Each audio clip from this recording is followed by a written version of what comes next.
Assalamualaikum warahmatullahi wabarakatuh. Alhamdulillahi rabbil alamin. Wassalatu wassalamu ala sayyidina Muhammad wa ala alihi wa sahbihi ajmain. Baiklah kaum muslimin dan muslimat sedang jamaah zuhur yang dimuliakan Allah, sambil kita niat iktikaf. Kembali pada Selasa hari ini kita menyambung materi tentang tugas-tugas setan. Hari ini kita memahami job description setan. Menurut Ibnu Umar, setan itu memiliki 9 keturunan. Inna syaitana tis'ah zuryah. Jadi setan itu ada 9 keturunan. Kalau kita ibarat dalam negara ada 9 departemen. Jadi masing-masing departemen itu satu menteri yang mengelola, mengkoordinir, mengarah kepada tugasnya. Pertama namanya setan zalitun. Ini tugasnya bagian pasar. Maka tidak sedikit manusia ketika di pasar mengurangi timbangan, mengurangi volume, terjadi manipulasi di dalam transaksi ekonomi. Yang kemudian terjadilah sebuah sistem di dalam ekonomi namanya monopoli ekonomi. Jadi ekonomi dikuasai oleh satu orang. Inilah kalau kita hari ini melihat Indonesia, itu bisa hampir kita ibaratkan ekonomi dikuasai oleh 9 taifan Cina. Jadi ekonomi monopoli dikuasai oleh kelompok tertentu yang mayoritas. Sehingga di bawahnya diatur, tidak bisa bergerak, ekonominya mati, rakyat bisa dimiskinkan. Kenapa mereka menguasai ekonomi monopoli? Itu kerja setan zalitun. Kedua ada namanya setan dasim. Dia mengajak kepada sesuatu yang haram.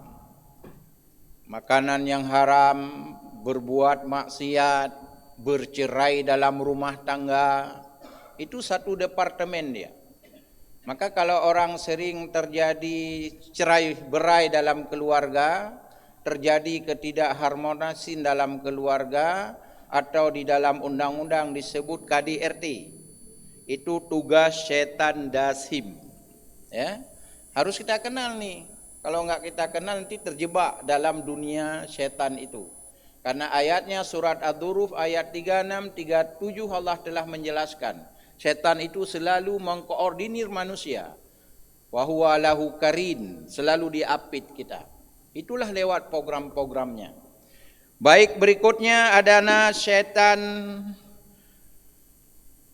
wasnun. Dia setan ini bertugas di bidang malas dalam ibadat. Jadi ketika kita ingin melakukan ibadat selalu ja ipegah teater nana mupugapi. Hai ibadat.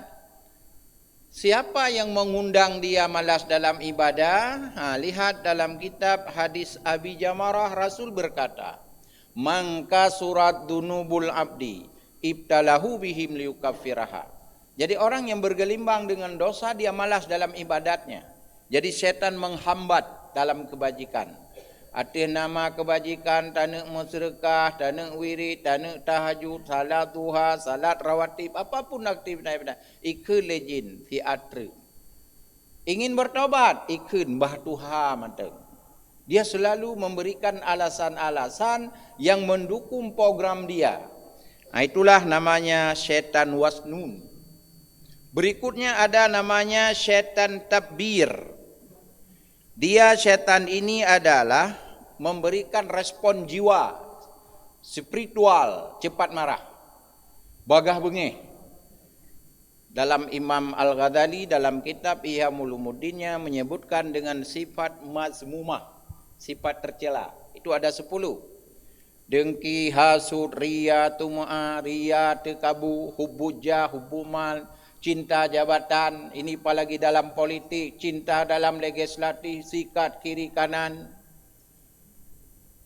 Sesuatu yang tidak benar dia beli. Inilah persoalan setan ini. Berikutnya karena waktu adalah namanya syaitan khanzal. Apa tugas syaitan ini? Dia selalu membuat manusia ragu dalam ibadah salatnya. Dengar tak semayang kaisah luar. Maliki yaumiddin, isah kredit ana 4 law. Ihdinas siratal mustaqim, na janji nganggap, dan seterusnya.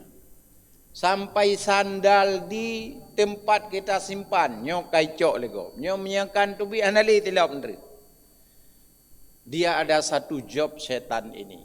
Berikutnya namanya adalah syaitan walhan. Ya.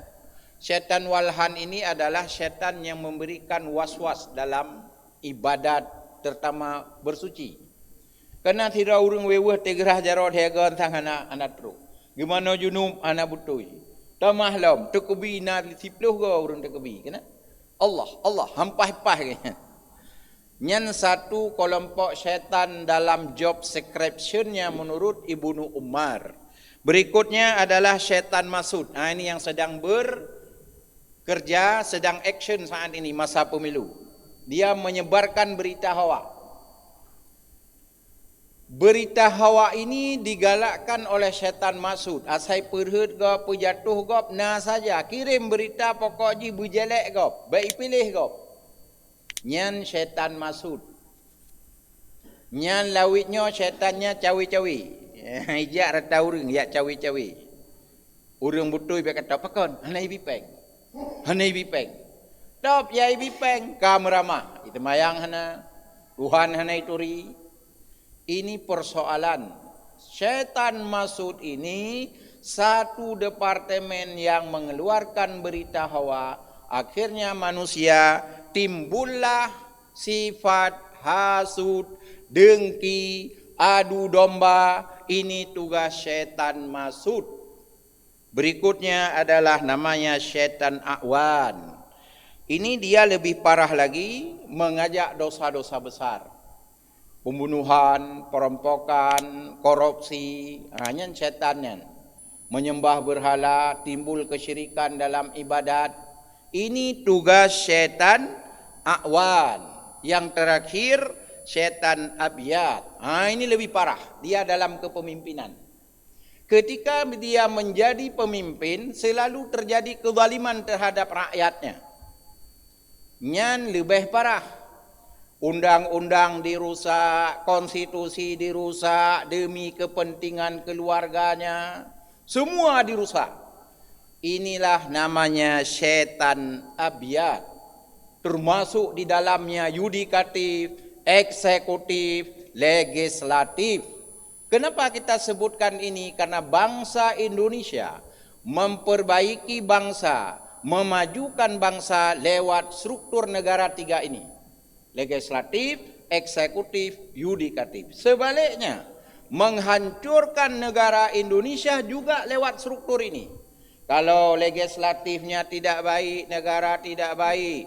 Jika eksekutifnya tidak baik, negara tidak baik. Jika yudikatifnya jahat, para pelaksana negara lebih jahat. Kita lihat hari ini hukum tidak adil. Sering timbul pertanyaan hukum.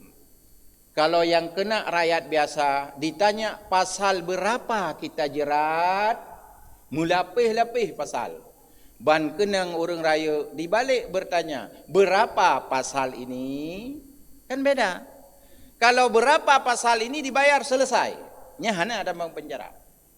Tapi minyak kenang orang lapin, mulapih-lapih, ada pasal junto lagi untuk memperkuatkan dalam tuduhan pasal the rule of law-nya. Siapa kerja ini? Kerja setan abyad. Jadi kajamunkan kali pegahli Nabi. Tinggal uronyo tabi contoh. Tinggal uronyo tau. Nyan hoi temang.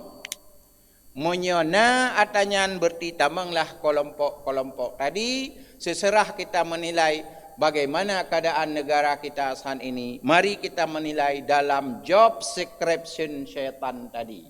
Jika ada, mari kita hindari.